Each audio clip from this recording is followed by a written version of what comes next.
அஸ்ஸலாமு அலைக்கும் வரஹ்மத்துல்லாஹி வபரகாத்துஹு. வானவர்களின் பணிகள். சயீத் இப்னு ஜுபைர் அவர்கள் அறிவித்தார்கள், தம்மிடம் ஜிப்ரீல் அலைஹிஸ்ஸலாம் அவர்கள் வஹி கொண்டு வரும்போது தலையை தாழ்த்தி அருளப்படுவதை நபி ஸல்லல்லாஹு அலைஹி வஸல்லம் அவர்கள் மௌனத்துடன் கேட்டுக்கொண்டிருப்பார்கள். வசனங்களை அருளிவிட்டு ஜிப்ரீல் அலைஹிஸ்ஸலாம் அவர்கள் சென்று விடும்போது அல்லாஹ் வாக்களித்த பிரகாரம் நபி ஸல்லல்லாஹு அலைஹி வஸல்லம் அவர்கள் அவற்றை ஓதினார்கள். இந்த செய்தி ஸஹீஹுல் புகாரியிலே 4929 என்ற எண்ணிலே பதிவு செய்யப்பட்டிருக்கிறது. அல்லாஹுடைய படைப்பினங்களில் மலாயிகா, மலக்குமார்கள், வானவர்கள் என்ற ஒரு படைப்பினம். இவர்களுக்கென்று உண்டான பணி அல்லாஹ்விடத்தில் இருந்து வேத வெளிப்பாட்டை, வேத செய்திகளை அல்லாஹ்வின் தூதர்களுக்கு கொண்டு வந்து சேர்ப்பிப்பது. இரண்டாவதாக மனிதன் செய்கின்ற நன்மை தீமைகளை பதிவு செய்தல். மூன்றாவதாக படைப்பினங்களுடைய உயிரை கைப்பற்றுதல்.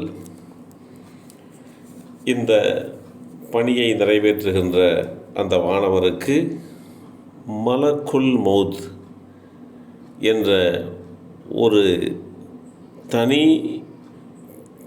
பெயராகவே அவர் அழைக்கப்படுகிறார். இதற்கென்று அந்த மலக்கு நியமிக்கப்பட்டிருக்கிறார். அவர்தான் அனைவருடைய உயிரையும் கைப்பற்றுவார் என்று இஸ்லாம் தெளிவுபடுத்துகிறது. பொதுவாக ஒவ்வொரு தனி மனிதனுக்கும் ஒவ்வொரு உயிரை கைப்பற்றக்கூடிய மலக்குகள் இருக்கிறார்கள் என்ற ஒரு கருத்தும் இருக்கிறது. அந்த வானவர் பெயர் இஸ்ராயில் என்றும் அழைக்கப்படுகிறது. அடுத்தபடியாக மனிதர்களுடைய பாதுகாப்புக்காக வேண்டி இருக்கக்கூடிய வானவர்கள், மலக்குகள். இவர்களுடைய பாதுகாப்பினுடைய நிலைப்பாடு குறித்து குர்ஆனுடைய வசனங்களும் சாட்சி பகர்கின்றன. ஐந்தாவதாக அல்லாஹுடைய சிம்மாசனத்தை, அரிஷை சுமக்கின்றவர்கள். ஆறாவதாக நரகத்தினுடைய காவலாளிகள். ஏழாவதாக கருவறையில், தாயின் கருவறையில் விதியை எழுதுபவர்கள். இதற்காக வேண்டி தாயின் வயிற்றில் கருவுருவாகி 4 மாதங்களை அடைந்ததும் இந்த வானவர்கள் தங்களுடைய பணியை நிறைவேற்றுகிறார்கள்.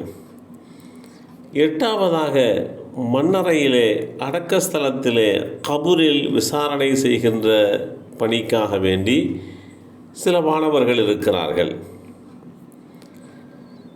அவர்கள் தங்களுக்கே உண்டான அந்த பணியை நிறைவேற்றி வருவார்கள். 9ஆவதாக சொர்க்கவாசிகளை வரவேற்கின்ற பணிகளை செய்வதற்கு வானவர்கள் இருக்கிறார்கள். 10ஆவதாக வெள்ளிக்கிழமை ஜும்ஆ என்ற தொழுகைக்கு வருகின்றவர்களை கணக்கெடுப்பதற்காக இருக்கக்கூடிய வானவர்கள்.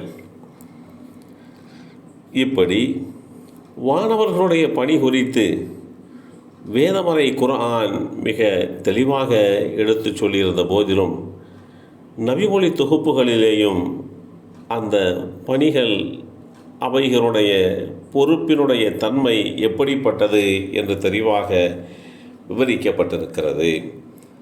எல்லாம் வல்ல அல்லாஹு தஆலா வானவர்களை மலக்குமார்களை எப்படி நம்பிக்கை கொள்ள வேண்டும் என்று நமக்கு கட்டளை பிறப்பித்தானோ அப்படி நம்புகின்ற நல்லோர்களாக நம்பிக்கையாளர்களாக அல்லாஹ் நம் அனைவரையும் ஆக்கி வைப்பானாக.